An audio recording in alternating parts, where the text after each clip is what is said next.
Bawat umaga, ikaw ang dahilan ng aking paghinga at kalakasan.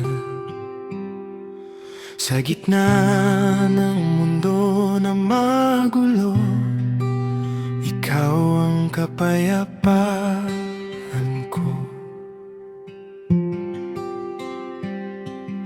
Nang ako'y naligaw at nanghina, pag-ibig mo ang umakay sa'kin.